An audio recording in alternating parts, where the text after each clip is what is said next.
Hello everyone, আমি সুস্মিতা। আমার নতুন একটি ব্লগে আপনাদের অনেক অনেক স্বাগতম। আশা করি সবাই খুব ভালো আছেন, সুস্থ আছেন, আর আমরা খুব ভালো আছি।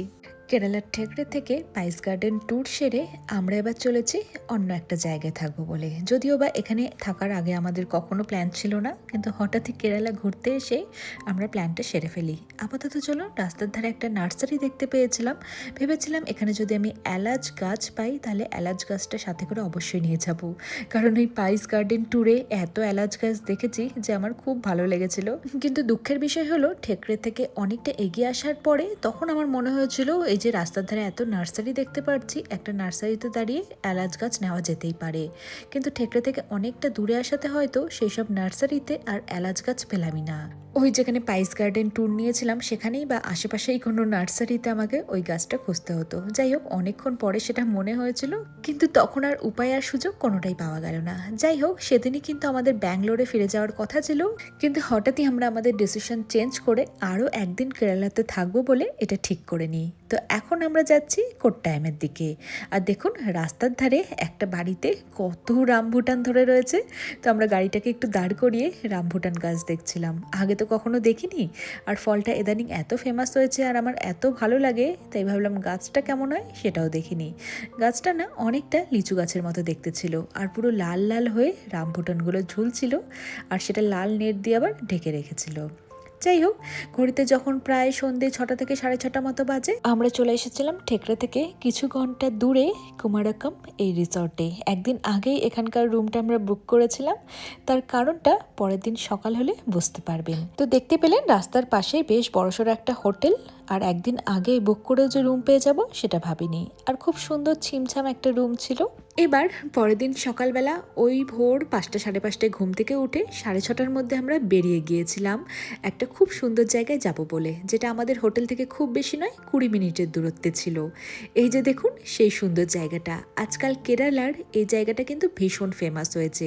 বিশেষ করে বর্ষাকালে যদি কেউ কেরালা ঘুরতে আসেন এই জুলাই আগস্ট মাসে, তাহলে অবশ্যই এই জায়গাটা ভিজিট করতে ভুলবেন না। এবার আমরা না অনেকের মুখেই এই সুন্দর জায়গাটার কথা শুনেছি এবং ইনস্টাগ্রামে অনেক ভিডিও দেখেছি। এবার যখন কেরালায় এসেছি, রোহন হঠাৎ এই জায়গাটার কথা বলল, এবং ওই টাইমটাতেই এখানকার এই সৌন্দর্যটাকে অনুভব করা যায়। সেজন্যই হঠাৎ ডিসিশন নিয়ে ফেললাম যে আমরা এক রাত এখানে থেকে এই যে দেখুন এই সুন্দর জায়গাটা ঘুরে তারপরে যাব, কারণ এতটা দূরে বারবার তো আর আসার সুযোগ হবে না, সেজন্যই। আর বছরের যে প্রত্যেকটা সময় এখানে এত সুন্দর দৃশ্য দেখা যাবে সেটাও নয়।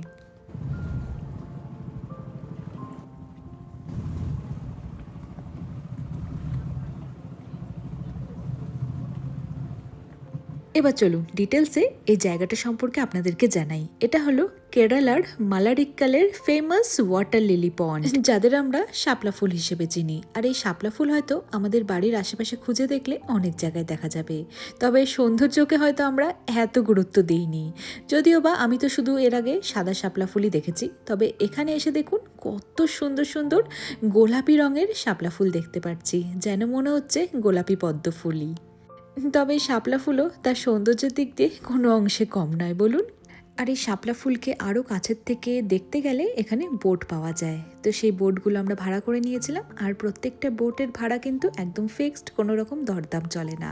আমরা যেটা নিয়েছিলাম সেটা হলো ঘন্টায় 1000 টাকা করে। আর এই একটা বোটে একজন বা খুব বেশি হলে 5 থেকে 6জন বসতে পারেন। তবে অনেকের মুখে শুনেছি ঘন্টায় 100 টাকা করে পাওয়া যাচ্ছিল, সেগুলো শর্ট ট্রিপের জন্য।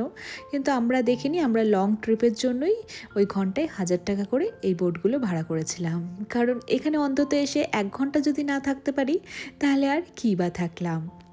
আর হ্যাঁ, এখানে কিন্তু জলের থেকে আপনি নিজে হাতে শাপলা ফুলও তুলতে পারবেন। যে মাঝি রয়েছে ওনারাই বলে যেখানে এত ফুল রয়েছে আপনারা কয়েকটা তুলে বাড়ি নিয়ে যেতেই পারেন।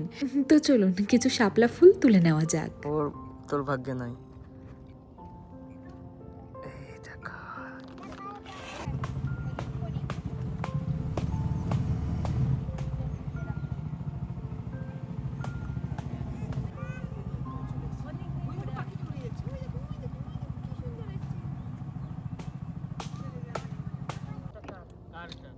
তো তো এই সুযোগে আমি কিছু শাপলা ফুল এরকম ডগা থেকে তুলে নিয়েছিলাম, কারণ অনেকের কাছে শুনেছি শাপলা ফুলের এই ডগাগুলো নাকি খাওয়াও যায়। দেখা যাক বাড়িতে নিয়ে গিয়ে কিছু রান্না করে খেতে পারি কিনা।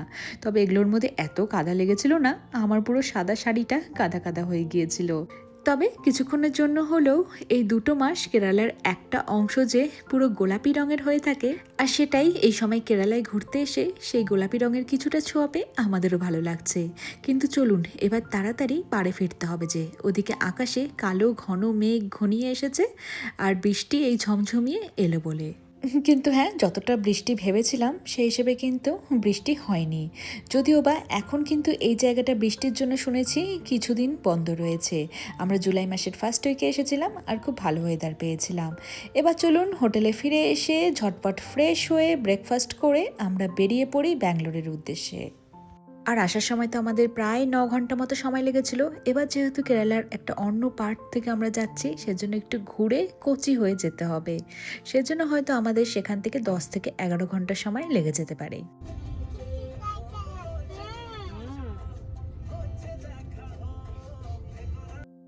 তো ব্রেকফাস্ট সেরে প্রায় আমাদের সকাল 11টা মতো বেজেই গেল সেখান থেকে রওনা দিতে। ওই যে বললাম 10 থেকে 11 ঘন্টা সময় তো লেগেই যাবে, কিন্তু মাঝখানে তো বাচ্চা যেহেতু সাথে রয়েছে অনেকগুলো ব্রেক নিতেই হবে। সেজন্য দেখা যাক কখন আমরা গিয়ে পৌঁছই।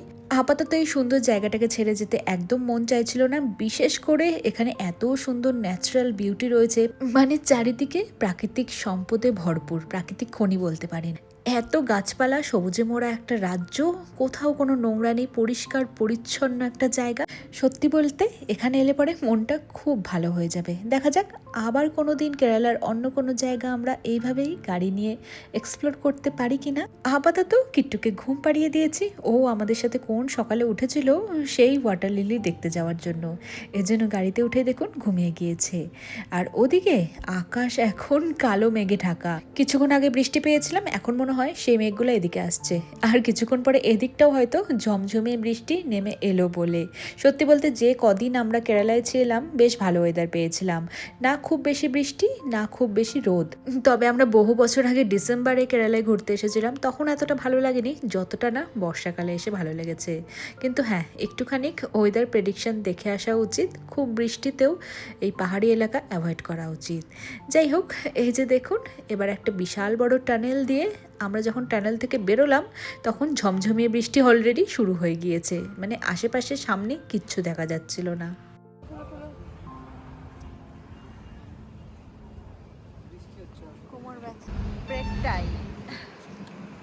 তো টানা 4 থেকে 5 ঘন্টা যখন গাড়ি চালানোর পরে আমরা একটা লাঞ্চ ব্রেক নিয়েছিলাম। যদিও বা আমাদের লাঞ্চ অন্য কোথাও করার কথা ছিল, কিন্তু কিট্টু যেহেতু ঘুমিয়েছিল সেজন্য রোহন বলল না, ও ঘুম থেকে উঠলে পরে তবেই লাঞ্চ ব্রেকের জন্য আমরা দাঁড়াবো।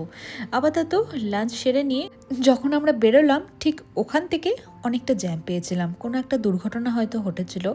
এজন্য না হাইওয়েতে গাড়ি চালানোর সময় আমি টেনশনে একদম ঘুমোতে পারি না।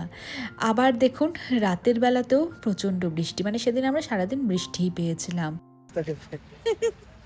এখন রাত 11:30 মতো বাজে, আমরা ডিনারের জন্য 11:15, হ্যাঁ ওই যাওয়ার সময় যে রাস্তা ক্যাফে যেটা করতে পারিনি, ভেবেছিলাম বন্ধ হয়ে গেছে, ঠিক আসার সময় ওখানেই দাঁড়ালাম ডিনার করার জন্য। আর ব্যাঙ্গালোর এখান থেকে, মানে ব্যাঙ্গালোর তো ঢুকে গেছি, আমাদের বাড়ি 1-1.5 ঘন্টা, 1.5 ঘন্টা লাগবে না। এখন রাত তো সিটি একটু ফাঁকাই থাকবে হয়তো।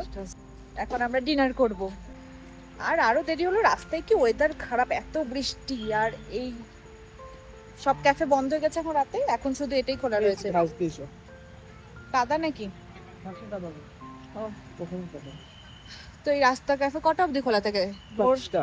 ও আচ্ছা, ভোর 5টা অবধি খোলা থাকে। বাকি সব রেস্টুরেন্ট এখন বন্ধ হয়ে গেছে, রাতে এটাই খোলা পাবো, তাই এখানে এসে দাঁড়াবো। তখন আমরা আগে থেকে চেক করিনি না, দাঁড়ালাম না, বৃষ্টি হচ্ছিল বলে এত, তাই না? বাইরে থেকে বোঝা যায় না ভেতরটা এত সুন্দর, এত বড়, মনে হয় যে এটা রোড সাইড জাস্ট একটা ধাবা, কিন্তু প্রপার একটা রেস্টুরেন্ট ক্যাফে। ও এখন একটু ফাঁকা ফাঁকা পাবি, তাও ভিড় কত এত রাতেও। Happy birthday to you.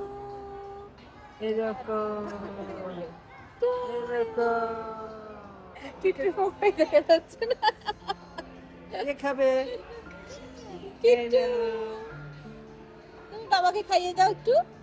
বাবার বার্থডে কাকে খাওয়াও ওই হাত দিয়ে খাওয়াও ডান হাত দিয়ে খাইয়ে দিই। খাওয়াও একটু বাবাকে এই খাওয়া নে বাবাকে দে এই দেখো এই দেখো। শান্তি। আমি হচ্ছে বাড়ি গিয়ে খাওয়া দেখি 12টা এখানেই হয়ে গেল আসার সময় সাথে সাথেই বলছি কেকটা নিয়ে আসতে দেখি তুই আবার বলি বাথরুমে যাবি তুই বলছি 12টা নিয়ে আসতে তুই চলে গেলি তোর বাথরুমে